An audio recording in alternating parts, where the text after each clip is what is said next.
What's up guys, Evasion here and welcome back to another video. In today's video I'm going to be doing some PvP commentary for Rogues in 8.3 and it's been a while since I've actually made a commentary video, so I'm kind of excited to finally make one again. And on a side note, I'm going to hopefully be trying to upload 2 to 3 videos a week as a little mini challenge for myself over the next, we'll say we're going to go for like a month of doing like 2 to 3 videos a week. We got to get some content back up on the channel, and you know, if I had alpha I would be uploading a lot more. But the current expansion's kind of like, it's all kind of played out at this point. You know, waiting for corruption vendors to rotate around, stuff like that. Have been playing my paladin a little bit on the side as well, so maybe do some rogue paladin like 2s in like mid-range MMR. I'm not as good at paladin obviously, but I definitely adopted the unique playstyle of the paladin I used to play with. My real life friend who's currently not playing the game because of, you know, the way the game is at the moment. But without further ado, we're gonna hop into this game here. I think I'm gonna do 1 or 2 games in this video, depends on how the length is. And also be sure to talk to me in the comments below, guys, if there's something you want to see. If you have any questions about Rogue, I do my best to answer them. I'm trying to come up with maybe I might do like an in-game community again or something like that place. I get a lot of people coming by and saying like, hey, I watch your videos, and I really like talking to people in game that see my stuff on YouTube. That's really cool. But anyway, please enjoy the clips, guys. Alright, so hopping into this game here, we got a game against a Death Knight and a Discipline Priest. And in general, what I'm going to do in this game is I want to sap the Priest, and I want to get some damage out on the DK in the opener, and then I'm going to go on to the Priest off of the sap when my pally comes in with a Hodge, and we're going to get some spread pressure rolling. Basically, I'm going to be aiming to put all of the kidney shots onto the DK, just for kind of spread pressure and to stop him from killing us, while rotting the Priest at the same time. And usually,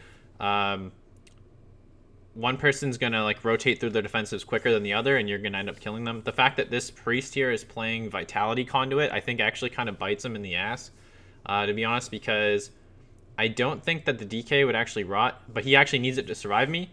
So it's kind of, I don't know, it's kind of like a catch-22, I guess. Right here we got some, I got a kidney on the DK again and a Hodge on the Priest, just like I was saying before. I'm holding my blind here. I could have blinded earlier in this game, but I decided not to because I had some like really good pressure from the start of the match. Also, one thing I did too that I don't generally try to do is use my Vanish before I actually blind, because being able to sap it if they sit is really nice. I just use a smoke bomb here to cover my tentacle, so the DK is forced to whack it, and the Priest is forced to run into us, which I wanted to happen. So we get the DK low enough here where the Priest is forced to use his dome, and then I blind him up on the dome and tell my pally to Hodge Trinket, which he does really nicely. Then I'm just reapplying my dots here to the Priest during his cooldowns. We're not really trying to win here, we're just trying to keep both targets dotted so that they're taking that consistent pressure. And then basically at this point we've got through a lot of their cooldowns, we just need to keep up pressure. I get some more damage here out onto the Priest, and at this point we're just waiting for pally has stun here. I get feared, he gets the stun off, and at this point I decide to go with the kidney off the Hodge for half, just because we have so much pressure out on the Priest. I step and I get the kidney off. It was good of the DK to try to grip me off there. We almost get the kill right here, and the Priest lives by using Vitality Conduit on his Death Knight. So I try to redot the DK here again, because at this point I kind of think that even though I use Vendetta on the Priest here, the Death Knight's actually the one who's more vulnerable. So as soon as my pally, who is playing Ineffable Truth on his corruptions, gets his Hodge back, as you see it comes back right there, he's going to get a full Hodge here, and I put the kidney out on the DK, and as soon as AMS goes away, I try to move away, so I get the single target Drestigath, and we get the kill. I haven't actually got to play against this comp a whole lot. It's not really that popular. Usually DKs are playing with other healers.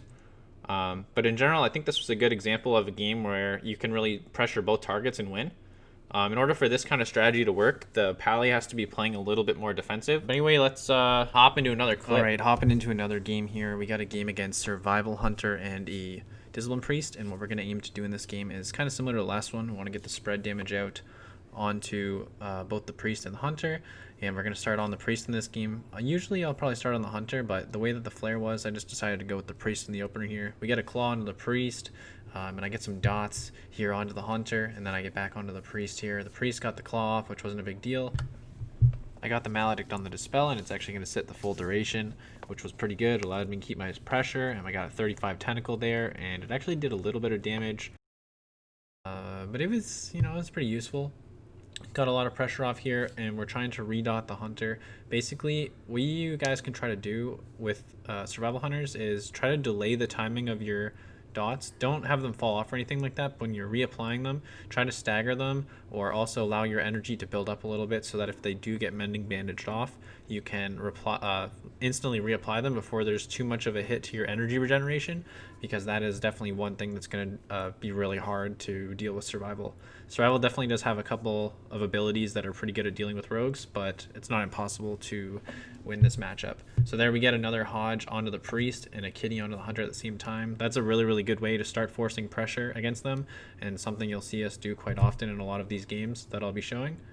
We had to use Vitality Conduit here. We're both kind of low, and we're just kind of waiting for Paladin's Wings to come back up. Right here, I'm trying to stand on top of my tentacle. It's only a 35er, like I said earlier, but it is definitely a good thing to do to try and make it annoying for the enemy team to target it if you are playing those at all. I'm playing like a mix between Gushing Wounds and Versatility Scaling. Eventually, when the Gushing Wounds vendor comes back, I will probably be trying to stack a full set of those, or at least like 6 or 7 of them, but I think currently I only have 4, so not too great. In this situation here, we're just trying to keep up the pressure on both targets like we have been all game long, and we're getting closer to that moment when we're going to be able to kill the Hunter.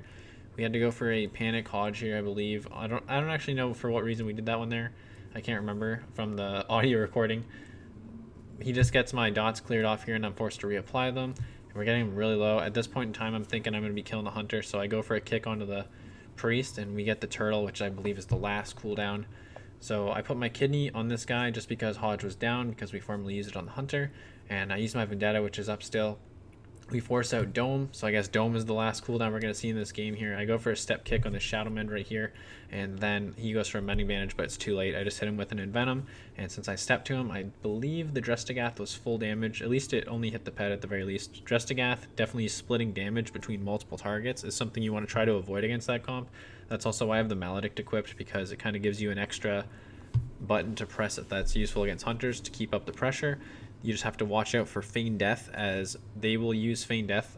There's an honor talent to make it so it dispels magical effects, so they can remove Maledict with it. So it's kind of hard to play around that and play around the Priest Dispel. So usually a time when you catch them Feign Deathing, a lot of the time Hunters will Feign Death after their healer gets CC'd anyway to try and reduce damage taken. So it's kind of a vulnerability if you can catch them at the right moment. But anyway, guys, that was going to do it for these 2 games. It's been a while since I did a commentary video, and I hope you guys have enjoyed this. I'm going to do more of these, and if there's something specific you want to see, I can try to collect clips maybe to do like a specific thing.